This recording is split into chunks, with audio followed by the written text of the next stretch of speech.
এটা তো পরিকল্পিত, ওরা যেন তেন প্রকারে, মানে নন্দলাল বসুর ফ্যামিলি বা এরকম অনেক মানে বিশিষ্ট পরিবার এবং মানে সাধারণ মানুষ যারা বৈধ ভোটার, পাসপোর্ট আছে মানে কি, পাসপোর্ট তো সিটিজেনশিপের এবং এবং পাসপোর্টটা দিচ্ছে কিন্তু কেন্দ্রীয় সরকারের বিদেশ দপ্তর। একদম। তো সুতরাং পাসপোর্ট যার আছে সে তো ভারতীয় নাগরিক বলেই পাসপোর্টটা পাচ্ছে। তো যার পাসপোর্ট আছে তাকে বাদ দেওয়া হচ্ছে, এটা দ্বিচারিতা নয়? যে বিদেশ দপ্তর যাকে নাগরিক বলছে তাকে নির্বাচন কমিশন বলছে নাগরিক কিনা প্রমাণ দিতে হবে অথবা নাগরিক নয়। এটা তো সম্পূর্ণ দ্বিচারিতা। বিজেপির সুবিধে করে দেওয়ার জন্য অ্যাট দ্য কস্ট অফ বাংলার নাগরিকদের অস্তিত্বের সংকট, এই রাজনীতিটা নির্বাচন কমিশনকে দিয়ে বিজেপি করাচ্ছে।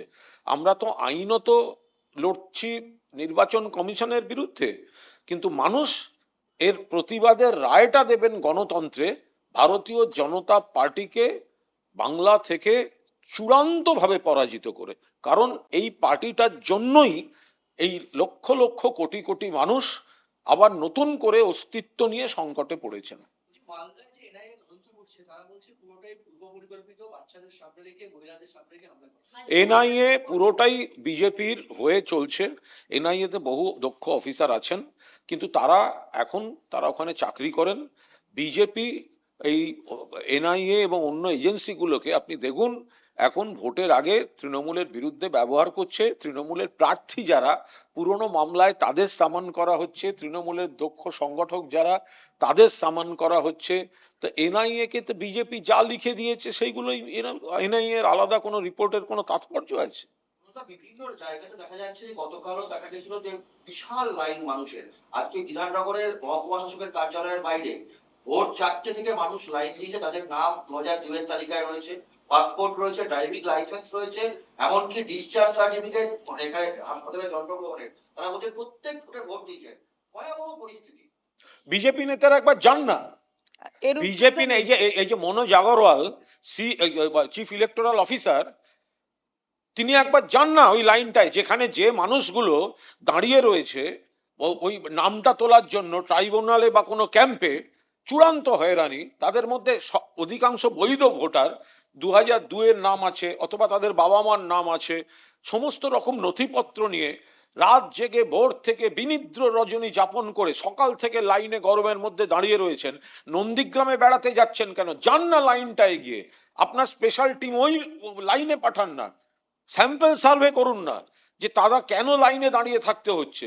একজন বৈধ ভোটার কোন পাপ করেছে যে তাকে আজ পর্যন্ত ওই লাইনে দাঁড়িয়ে থাকতে হচ্ছে?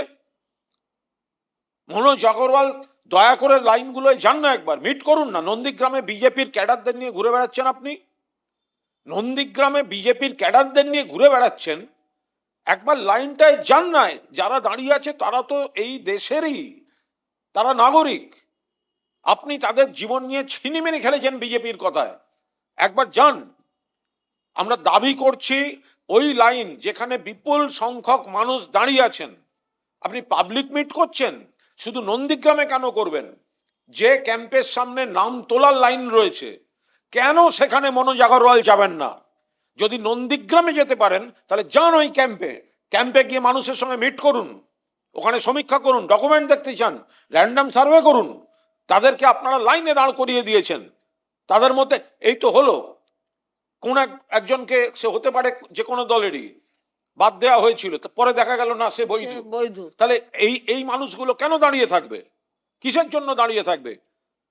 অমানবিক একটা নির্বাচন কমিশন একের পর এক মৃত্যু চাপিয়ে দিয়েছে এই রাজ্যে, তার সঙ্গে আবার এই ধরনের কাণ্ড কারখানা করছে। বৈধ ভোটারদের বাদ দিচ্ছেন, অন্য রাজ্যের ভোটারদের ভোটার লিস্টে কপি পেস্ট করে ঢোকাবার চেষ্টা করছেন, এবং এখানকার সমস্ত নির্বাচনী প্রসেসটায় বিজেপির দ্বারা প্রভাবিত হয়ে এবং বিজেপির সুপারিশ করা লোকদের ঢুকিয়ে নির্বাচনটা কারচুপি করার চেষ্টা করছেন। মুখোশ পরে আছেন। এর থেকে ভালো যে নির্বাচন কমিশনের লোকজন, তারা নির্বাচনে নিজেরাই লড়তে পারতেন, বিজেপির মুখোশ পরে এসব করার কি দরকার?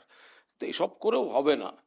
250-র বেশি আসন নিয়ে মমতা বন্দ্যোপাধ্যায় চতুর্থবারের জন্য মুখ্যমন্ত্রী হয়ে মা মাটি মানুষের সরকার গড়তে চলেছেন। কিন্তু এই যে একেবারে বাংলায় নির্বাচন কমিশন অতীতের সমস্ত বিতর্ককে পেছনে ফেলে নজিরবিহীন দলদাসপনা চালিয়ে যাচ্ছে, সেইটা আমরা মানুষের কাছে বারবার তুলে ধরছি। অন্য রাজ্যের মার্কা মারা অভিযুক্ত, মার্কা মারা বিজেপির লোক, সেইগুলোকে এখানে এনে এনে এখানে নির্বাচনকে এবং এই প্রক্রিয়াটাকে প্রভাবিত করার চেষ্টা হচ্ছে।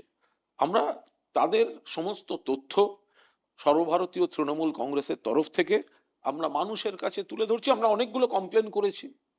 পানিহাটিতে আপনারা জানেন আমরা জানিয়েছিলাম জনসমক্ষে, আমরা এক্সে পোস্ট করেছিলাম এবং যথাযথ আমাদের পার্টি কমপ্লেন করেছিল যে সেখানে নাকি সেক্টর অফিসার বিজেপির পতাকা মার্চে বসে বসে, বুঝুন, তাকে করেছে সেক্টর অফিসার, সরিয়ে দিয়েছে।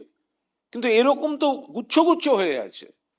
অন্য স্টেট থেকে যাদেরকে এনে এখানে পাঠাচ্ছে, এই ধীরাজ কুমার থেকে শুরু করে ওই গন্ধম চন্দ্রন্ডু থেকে শুরু করে পরপর যারা রয়েছেন, তো তারা তো সব অন্য রাজ্যের বিজেপির লোক এখানে প্রশাসনের মুখোশ পরিয়ে, নির্বাচন কমিশনের মুখোশ পরিয়ে বিজেপির কাজ করাতে পাঠাচ্ছে।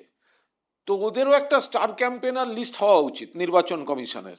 যে অফিসারগুলোকে পাঠাচ্ছে তাদেরও star campaigner EC, star campaigner EC. দলের তরফে যেগুলো আসছে সেগুলো আলাদা, কিন্তু ইসির আবার স্টার ক্যাম্পেনার, যে এরা যাবে, এদের বিভিন্ন পদে বসিয়ে দেবো আর এরা আমাদের ভোটের কাজ করবে, এদের নাম হবে স্টার ক্যাম্পেনার ইসি। অন্য রাজ্যে যারা বিজেপির দলদাস, একের পর এক কেলেঙ্কারিতে অভিযুক্ত, তাদের নির্বাচনী প্রক্রিয়ায় বিভিন্ন পদে বসিয়ে প্রভাবিত করার চেষ্টা হচ্ছে। আমরা 4 তারিখ বিকেলে মানুষের রায় প্রকাশিত হলে দেখবেন যে যতই করো হামলা আবার জিতবে বাংলা। প্রায় 90 লক্ষ মানুষের নাম বাদ গেছে এবং 27 লক্ষ ট্রাইব্যুনালের জন্য অপেক্ষা করে নিচ্ছে। কি বলবেন, সবগুলো এবার 1 লক্ষ? দেখুন, আমরা খুব 90 বাদ গেছে। এর আগে থেকে সব মিলিয়ে কত বললেন? 91 লক্ষ নামে 91 লক্ষ নাম বাদ। বাকি 27 লক্ষ রিজেক্টেড যারা ট্রাইব্যুনালে যাবেন।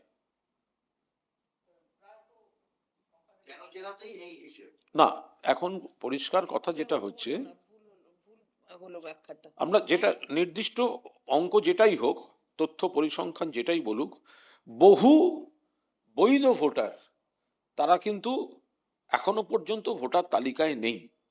ভোটার তালিকা থেকে বাদ দেওয়া হচ্ছে, অনিশ্চয়তায় রাখা হচ্ছে, এখনো ঝুলিয়ে রাখা হচ্ছে। এদিকে নির্বাচনটা এসে পড়েছে, ফলে পরিকল্পিতভাবে বহু ভোটারকে বাদ রেখে নির্বাচনে ভোটার তালিকায় কারচুপি করা হচ্ছে। মাননীয় মুখ্যমন্ত্রী মমতা বন্দ্যোপাধ্যায় যদি বাধা না দিতেন, যদি নিজে সুপ্রিম কোর্টে সওয়াল করে প্রধান বিচারপতির, মহামান্য প্রধান বিচারপতির এজলাসে সুপ্রিম কোর্টের হস্তক্ষেপ এবং আমাদের অভিযোগগুলোয় সুপ্রিম কোর্টের মান্যতা যদি আদায় না করে আনতেন, তাহলে এই সংখ্যাটা বিজেপির কথার মতো 1.5 কোটি, 2 কোটি, 2.5 কোটিতে গিয়ে দাঁড়াতো।